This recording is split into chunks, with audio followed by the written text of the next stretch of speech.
Hello बच्चों, welcome to सबकी पाठशाला। आई होप आपने फर्स्ट लेक्चर जो है जो मैंने अभी अपलोड करा है इंडिया साइज एंड लोकेशन वो देख लिया है। उसी का ये सेकेंड पार्ट है जिसमें हम वन लाइनर्स और क्वेश्चंस मतलब जो एक दो इम्पोर्टेंट है वो डिस्कस करने वाले हैं। इसके बाद आपका फर्स्ट चैप्टर हो जाएगा। इससे ज़्यादा आपको मेरे हिसाब से तो करने की खैर ज़रूरत नहीं है। बाकी आप चैप्टर पढ़िए क्योंकि उसमें से बीच बीच में से आपके क्वेश्चंस आने वाले हैं। तो पहला पॉइंट क्या है, नोट्स हैं ये। India entirely lies in the northern hemisphere. दो हेमिस्फेयर्स होते हैं हमारे अर्थ का, आप समझ लेना ये चीज़ इस तरीके से अर्थ है। ये इक्विलेटरल लाइन होती है, तो ये हमारा नॉर्थ हेमिस्फेयर होता है, ये हमारा साउथ हेमिस्फेयर होता है। जो इंडिया का लोकेशन है वो नॉर्थ हेमिस्फेयर में है। पॉपुलेशन ऑफ इंडिया जो है वो कितनी है, 121 करोड़ है अकॉर्डिंग टू 2011 में जो सेंसस हुआ है उसके अकॉर्डिंग जो है वो इतनी पॉपुलेशन है। अब क्योंकि हमें आज अब तो चेंज हो चुका है, 145 प्लस हो चुका है, बट हमें ये याद इसलिए रखना है क्योंकि जो लास्ट सेंसस हुआ है वो 2011 में ही हुआ है। 2021 में होना था बट वो नहीं हो पाया क्योंकि उस समय कोविड था। अब इन एरिया जो है वो कितना है, 3.28 मिलियन स्क्वायर किलोमीटर इंडिया का। लैटिट्यूडल जो एक्सटेंशन है वो कितना है, 8 degree 4 minute north to 37 degree 6 minute north. Longitudinal values की अगर हम बात करें तो 68 degree 7 minute east and 97 degree 25 east है। ट्रॉपिक ऑफ कैंसर की अगर हम बात करें तो ट्रॉपिक ऑफ कैंसर जिसकी वैल्यू 23 डिग्री 30 मिनट नॉर्थ होता है, वो क्या करता है, कंट्री को 2 इक्वल पार्ट्स में डिवाइड करता है। ये मैंने आपको जब चैप्टर पढ़ाया था तब भी मैंने आपको ये समझाया था। जो टोटल जोग्राफिकल एरिया है इंडिया का ऑफ द वर्ल्ड वो कितना है, 2.4% है। इंडिया जो है वो 7th लार्जेस्ट कंट्री है ऑफ द वर्ल्ड का। इंडिया से बड़े कौन कौन से कंट्रीज हैं, तो इंडिया से बड़े कंट्रीज है Russia, Canada, USA, China, Brazil और ऑस्ट्रेलिया। जो स्टैंडर्ड मेरिडियन है इंडिया का वो कितना है, 38 डिग्री 30 मिनट मतलब 30 मिनट ईस्ट है। The standard meridian passing through Mirzapur UP. जो स्टैंडर्ड मेरिडियन है जिसे हम यूज़ करते हैं टाइम मेजर करने के लिए, वो कौन से स्टेट से गुजर रहा है, तो वो उत्तर प्रदेश से गुजर रहा है। कौन सी जगह से गुजर रहा है, मिर्ज़ापुर से गुजर रहा है। इसके अलावा इंडिया का जो लैंड बाउंड्री है वो अबाउट कितना है, 15,200 kilometre. The total length of the coastal line of the main land including Andaman and Nicobar and Lakshadweep वो कितना है, 7,516.6 किलोमीटर। इंडिया के 28 स्टेट्स हैं और 8 यूनियन टेरिटरीज हैं। तो 8 यूनियन टेरिटरीज के भी नाम ये लिखे हुए हैं, Ladakh, Jammu Kashmir, Puducherry, Lakshadweep, Delhi, Chandigarh, Andaman and Nicobar, Dadar and Nagar Haveli and Daman and Diu. ये 8 यूनियन टेरिटरीज हैं।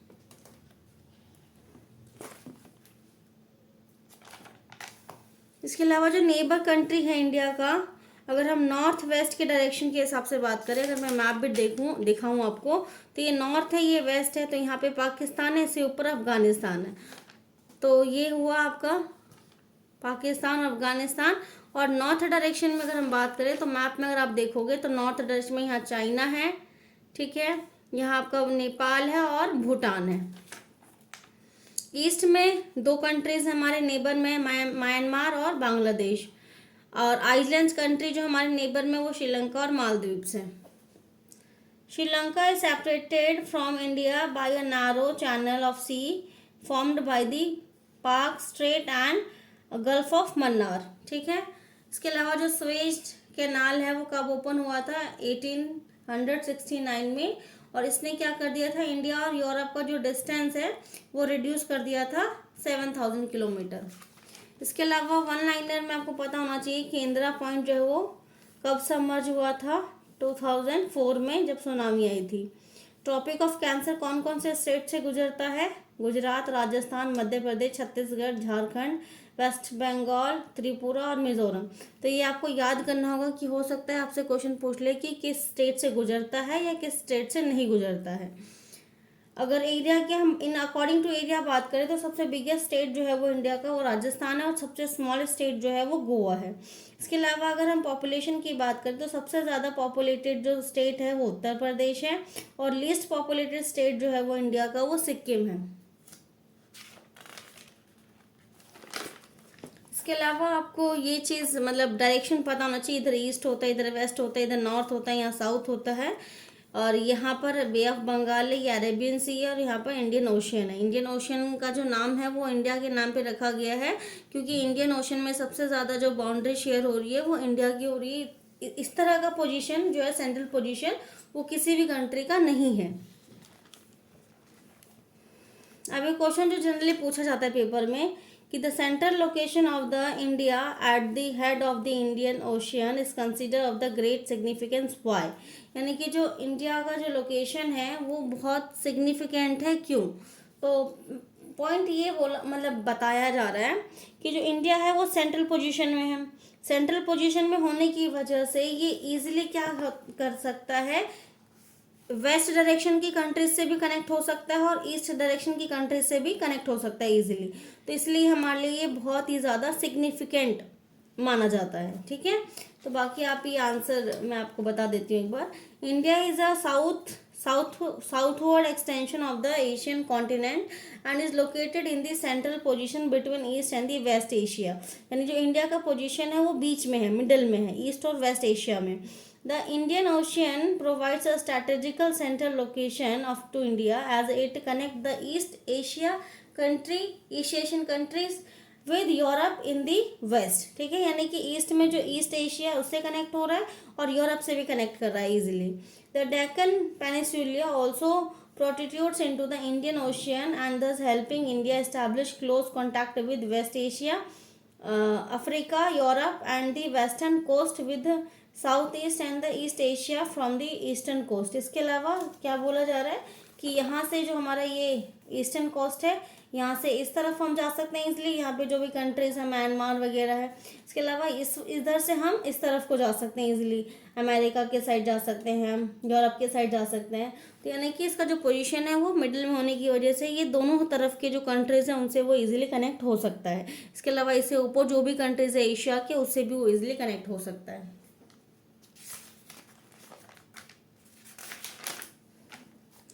The next question is the sun rises 2 hours earlier in the Arunachal Pradesh as compared to the Gujarat in the west, but the watches show the same time. How does this happen? अब इसमें क्या बोला है, देखो बच्चों कि यहाँ पर अरुणाचल प्रदेश है, ठीक है, और यहाँ पर गुजरात है। अब यहाँ पर जो सन है वो जल्दी निकलता है, यहाँ पर लेट निकलता है।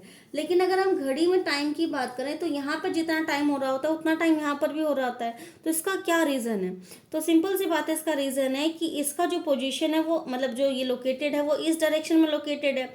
इस डायरेक्शन में होने की वजह से यहाँ पे सूरज पहले निकलता है। ये वेस्ट डायरेक्शन में है, वेस्ट डायरेक्शन में होने की वजह से यहाँ सूरज जो है वो लेट से मतलब निकलता है। लेकिन क्योंकि हमने जो टाइम के लिए हमने स्टैंडर्ड मेरिडियन लिया है जो यहाँ से मतलब गुजर रहा है, और उस स्टैंडर्ड मेरिडियन के अकॉर्डिंग ही हम पूरे इंडिया में टाइम कैलकुलेट करते हैं। ठीक है, तो बेशक सूरज यहाँ पहले निकलता है यहाँ बाद में निकलता है, लेकिन जो घड़ी का टाइम होता है वो क्योंकि हमने एक स्टैंडर्ड मेरिडियन लिया हुआ है टाइम को कैलकुलेट करने के लिए, इसलिए ऑल ओवर द इंडिया जो है वो टाइम सेम रहता है। ठीक है, एंड आई होप आपको ये चैप्टर समझ आया होगा। आप वीडियो को लाइक कीजिए, शेयर कीजिए एंड चैनल को सब्सक्राइब कीजिए। Thank you.